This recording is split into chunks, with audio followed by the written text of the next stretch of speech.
तयंग कहता है, जॉन्गकुक, मैं नहीं चाहता तुम इस हालत में हाइपर हो जाओ। मेरी माफ़ी मान लेने से और अपना अधिकार लेने में क्या प्रॉब्लम है तुम्हें? इसमें तुम्हारा एक जिद अजीब नहीं लगेगा क्या? इतना कहकर तयंग की नज़र खिड़की की तरफ घूम गई जहाँ ड्राइवर और सहायक खड़े थे। गाड़ी के अंदर इस वक्त जो झगड़े हो रहे थे उस झगड़े से पूरी तरह से अनजान। अचानक तयंग कुछ ऐसा कह देता है जिसे सुनकर जॉन्गकुक की आंखें गुस्से से बड़ी हो जाती हैं। तयंग कहता है, हो सकता है ड्राइवर और मेरी असिस्टेंट को ऐसा लगे कि तुम कोई नखरे दिखाने वाले मिस्ट्रेस हो। ड्यूक की बात पर जॉन्गकुक ने गुस्से से आईब्राउज ऊपर चढ़ा लिया। जॉन्गकुक तयंग से अपना हाथ छुड़ा लेता है जबकि तयंग हल्की सी मुस्कान के साथ कार की विंडो पर थपथपाने लगता है। असिस्टेंट मार्क, जो दरवाजे के पास ही खड़ा था, वह तुरंत दरवाजे की तरफ मुड़ गया और पिछला दरवाज़ा खोल दिया। जॉन्गकुक एक पिंजरे से छूट चुकी चिड़िया की तरह तुरंत कार से बाहर निकल गया था। तयंग जॉन्गकुक के फटा हुआ बैग और कोट देखता है और मार्क को इशारा करता है। उसने छोटी सी हिदायत दी और फिर दरवाज़ा बंद करके खिड़की से बाहर देखने लगा। उसकी नीली आंखें शांति से बारिश को ताक रही थी। मार्क ने जॉन्गकुक पर अपना कोट डालने की कोशिश की पर तभी हल्की सी नोक ने उसे रोक दिया। तयंग ने तुरंत अपना कोट उतारा और मार्क को दे दिया और मार्क बिना कुछ पूछे उसे ले लिया। फिर दरवाज़ा जोर से बंद हुआ और अंदर सिर्फ बारिश की आवाज़ ही सुनाई दे रहा था। तयंग की नज़र जॉन्गकुक से हटी नहीं, जो अभी भी उसकी कोट में लिपटा हुआ था। ड्राइवर वापस आया और गाड़ी का इंजन स्टार्ट किया। जॉन्गकुक फिटिंग रूम में मार्क के साथ गया था। उसके हाथ में तयंग का कोट था। तयंग उसे लंबे समय तक देखता रहा। जॉन्गकुक मार्क से पूछता है, हम यहाँ क्यों जा रहे हैं? अचानक जॉन्गकुक रुक जाता है जब उसने एक लग्जरियस होटल देखा जहाँ उसे पिछली गर्मी में आयु और तयंग के साथ चाय पीने का मौका मिला था। मार्क मुस्कुराते हुए कहता है, ये ड्यूक किम तयंग का आदेश है मिस्टर जॉन।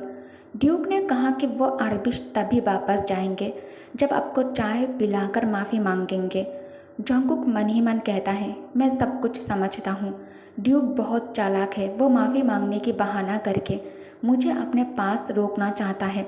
जॉन्गकुक मार्क से कहता है, नहीं, इसकी कोई ज़रूरत नहीं है, एक कपड़े ही काफ़ी है माफ़ी मांगने के लिए। मार्क ने थोड़ा हैरानी से जॉन्गकुक की तरफ देखकर कहता है, मिस्टर जॉन जॉन्गकुक, ये मेरा फैसला नहीं है, मैं सिर्फ ड्यूक के आदेशों का पालन कर रहा हूँ। सो प्लीज़ मुझे उनके आदेश पूरे करने में कठिनाई मत दो तुम। जॉन्गकुक के पास ज़्यादा बहाना नहीं था अपनी जिद जारी रखने का, इसलिए वो भारी कदमों से उसके पीछे चल पड़ता है। मार्क कहता है, मिस्टर जॉन, क्या आपको पता है कि ड्यूक अभी एक बर्ड को पाल रहे हैं? The duke is currently raising a bird just like you Jeon Jungkook. Jungkook इसे सुनकर डिसबिलीव में मार्क की तरफ देखकर कहता है, वो साइकोटिक बर्ड सेलर एक बर्ड रेस कर रहा है। मार्क कहता है, एक छोटी सुंदर सी येलो कलर की चिड़िया। मार्क ने कहा जैसे ही वो होटल लॉबी में जॉन्गकुक के साथ एंटर हुए।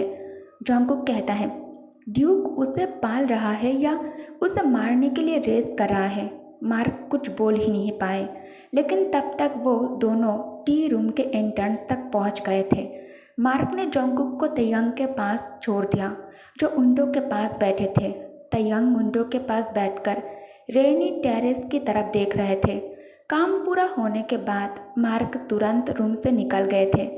जॉन्गकुक टी रूम के अंदर ड्यूक के साथ अकेला है। यही सोच जॉन्गकुक के दिल की धड़कनें कई गुना बढ़ा दिया था। जॉन्गकुक बहुत ज़्यादा नर्वस फील करने लगता है। जॉन्गकुक वहाँ चुपचाप खड़ा था, हिल भी नहीं रहा था। तयंग अपनी यूजुअल सख्त आवाज़ में कहता है, कुकी, तुम खड़े क्यों हो? बैठ जाओ आराम से। जॉन्गकुक कहता है, नहीं, मैं वैसे ही ठीक हूँ। तयंग कहता है, कहीं ऐसा तो नहीं है ना कि तुम कुर्सी पे नहीं मेरे गोद में बैठना चाहते हो? आई नो तुम कुर्सी से ज़्यादा ये जगह तुम्हारे लिए ये जगह काफ़ी कंफर्टेबल है, नहीं? Okay, I don't mind if you sit here baby girl. उफ, सॉरी बेबी बॉय। तैयांग के फेस पर इस मार्क देखकर जॉन्गकुक ने थोड़ा हेजिटेट करते हुए सामने वाली कुर्सी पर जाकर बैठ जाता है। जॉन्गकुक अपना कोट उतारा।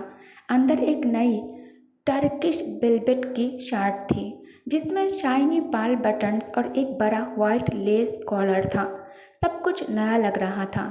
इन कपड़ों में जॉन्गकुक बहुत ही अच्छा लग रहा था, ब्यूटीफुल और प्रीटी। और आज जॉन्गकुक अपने हेयर्स कुछ अलग तरीके से रेडी किया था। तैयांग ने खुशी से नोट किया कि आज जॉन्गकुक यूजुअल बोरिंग कपड़ों की जगह एलिगेंट लग रहा था। थोड़ी देर बाद उनके सामने चाय और डेजर्ट आ गई। जॉन्गकुक खाने को हाथ तक नहीं लगा रहा था। तैयांग ने एरोगेंट टोन में कहता है, क्या हुआ है? तुम खुद अपने हाथों से खाओगे या फिर मैं तुम्हें अपने हाथों से खिलाऊं? डोंट वरी, मैं रिस्पॉन्सिबिलिटी लेने के लिए रेडी हूँ, तैयांग साइक्रेस्टिकली कहता है। जॉन्गकुक जल्दी से फ्रॉक हाथ में उठा लेता है। उसके बाद थोड़ा रुककर एक हल्का पिंक क्रीम केक उठाया। तैयांग जॉन्गकुक की ओबीडिएंट नेचर को देखकर अपनी पोस्चर सीधी की और पूछा, कैसी चीज़ें पसंद है तुम्हें? तुम प्रेग्नेंट हो ना? क्या तुम्हें कभी भी कुछ भी खाने को मन करता है या नहीं? जॉन्गकुक कहता है, बार बार इस तरह की चीप बातें करके मुझे शर्मिंदा फील मत करवाओ। जॉन्गकुक चुपचाप केक को एंजॉय कर रहा था। तैयांग नोटिस किया कि जॉन्गकुक को डेजर्ट पसंद है। एक छोटी सी बात, लेकिन उसके लिए इंटरेस्टिंग था। अचानक जॉन्गकुक ठंडे लहजे में कहता है, जो भी खाना मुझे तुम्हारे सामने खाना पड़ता है, उसके अलावा सब कुछ पसंद है मुझे। जॉन्गकुक बात तो कर रहा था लेकिन उसकी आवाज़ में हल्की सी कंपन थी। तैयांग थोड़ा हंसता है, एक हल्की सी बाट हुइसल जैसे साउंड के साथ। बाहर बारिश की बूंदें विंडो से टकरा रही थी। तैयांग कहता है, क्या तुम्हें पता है, तुम्हारा एक घमंडी एटीट्यूड ही जो मुझे तुम्हारी तरफ और ज़्यादा खींचता है।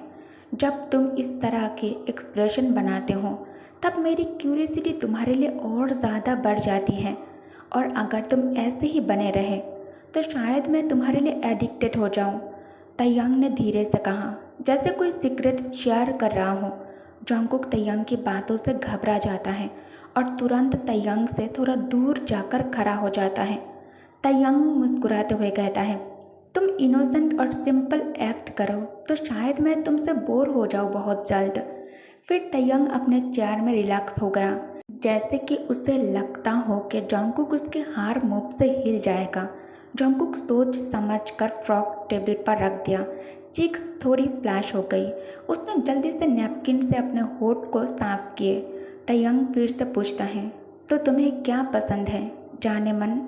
जॉन्गकुक कामली कहता है, मैं ज़्यादा पीकी नहीं हूँ। तैयांग के लिए ये देखना काफ़ी इंटरेस्टिंग था कि कैसे जॉन्गकुक अपने असली इमोशंस को छुपा रहा था। तैयांग कहता है, good boy, so baby tell me, तुम मुझसे शादी कब कर रहे हो? जॉन्गकुक ने तुरंत अपनी आंखों से गुस्सा छुपाने की कोशिश की, लेकिन उसकी आंखों की चमक उसका गुस्सा साफ दिखाई दे रहा था। तैयांग मन ही मन सोचता है, चलो देखते हैं, तुम कितने देर तक अपना ये मास्क पहने रख सकते हो मेरे सामने। उसने मन में सोचा लेकिन कुछ नहीं बोला। तैयांग एक सिप कॉफ़ी लेता है और सिर्फ एक नज़र जॉन्गकुक की आंखों में देखता है। वो आंखें जो डर से कांप रही थी लेकिन फिर भी उसके सामने झुकने से इनकार कर रहा था। ये देखकर तैयांग के अंदर एक अजीब सा मैडनेस भर गया था। उसे बिल्कुल भी पसंद नहीं था कि कोई और उसके अलावा जॉन्गकुक का ये एक्सप्रेशन को देखे।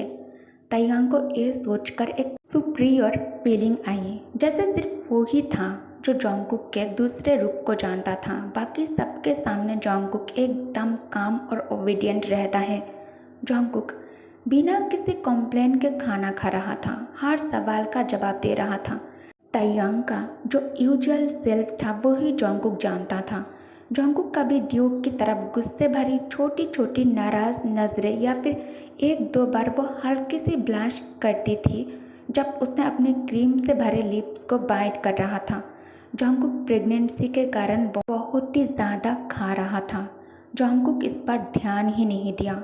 जो वक्त उन दोनों ने साथ में बिताया था वो मीठा था, चाहे लिमिटेड ही क्यों ना हो, और वो भी सिर्फ नॉटी ट्रिक्स से मिला था ड्यूक को। जैसे एक बार जब तयंग ने जोंगकुक के कोट पर इंक गिरा दिया, बस ताकि वो उसके साथ थोड़ी देर और रह सके। जैसे ही तयंग ये रियलाइज़ किया, तयंग जोर जोर से हंस पड़ता है, सिर्फ अपने प्लेजर के लिए, क्योंकि अब उसे समझ आ गया था वो जोंगकुक को सिर्फ तभी कुछ दे सकता है जब उससे पहले तोड़ दे। तयंग मन ही मन सोचता है, तो सिर्फ तुम्हें दर्द देकर ही तुम मेरी बन सकते हो जियोन जोंगकुक। कितना रिडिकुलस है, ये तयंग ने सोचा, जोंगकुक की तरफ पॉजिटिवली देखते हुए। उसकी आंखों में अजीब सी चमक थी और उसके चेहरे पे वापस एक हल्की सी मुस्कान आ गई थी। जोंगकुक का वो दूरी बनाए रखना जो किसी और के लिए बोरिंग होता, लेकिन तयंग के लिए एक क्रेज बन चुका था। अचानक तयंग कहता है, जोंगकुक, क्या क्या तोड़ना पड़ेगा मुझे ताकि तुम मेरी बन सको, या कैसे कैसे किसे मारना पड़ेगा ताकि तुम मेरी बन जाओ। बाहर आसमान धीरे धीरे अंधेरा हो रहा था। तभी जोंगकुक ने फाइनली अपना सिर घुमाया और तयंग के आंखों में सीधा देखा। उसकी आंखें जैसे फाइन ग्रीन थ्रेड से बनी हुई थी, बड़ी और खूबसूरत, एकदम एमरल्ड्स की तरह। तयंग उन आंखों को देखकर सिर्फ एडमायर करने लगता है। तयंग उनकी खूबसूरती में खो गया था। तयंग अचानक अपने कुर्सी से उठकर चलकर जोंगकुक के पास आकर उसे कुर्सी के साथ दबाकर झुककर उसके लाभों पर अपना कब्जा कर लेता है।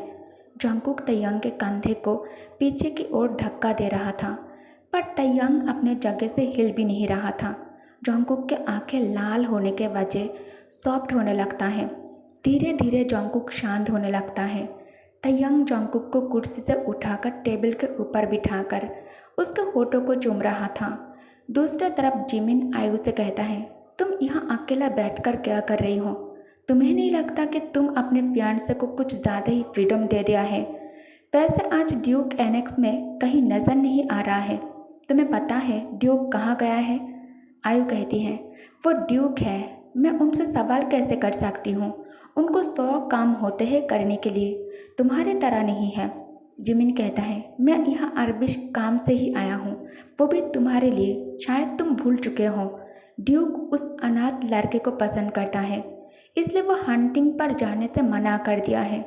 आयु कहती है, मॉम ने जब सुना कि जियोन जोंगकुक एक औरत नहीं एक आदमी है, वो काफ़ी ज़्यादा रिलैक्स थी, क्योंकि मॉम को लगा अब वो ड्यूक का पीछा छोड़ देगा या फिर ड्यूक एक मर्द में कभी इंटरेस्ट नहीं लेगा। लेकिन सब कुछ बदल गया। ड्यूक अभी भी फॉरेस्ट का चक्कर लगाता है। जब भी वो लड़का गार्डनर के साथ गार्डन में मदद के लिए आता है, हमेशा ड्यूक की आंखें उसे ही देखता है। मैं अब और बर्दाश्त नहीं कर पा रही हूँ, उसे कैसे भी करके ड्यूक से दूर करना है। जिमिन कहता है, तुम अगर चाहो तो उसे आसानी से तुम गायब करवा सकते हो, किसी को कुछ भी पता नहीं चलेगा, या फिर उसका शादी पैलेस के किसी नौकर से करवा दो। इस बारे में ड्यूक के मादर से बात करके देखो, वो भी जोंगकुक को ज़्यादा पसंद नहीं करती। आयु की आंखें चमकने लगती हैं। ओके गाइस, तो इस पार्ट को मैं यहीं एंड करती हूँ। Thank you for watching, bye bye.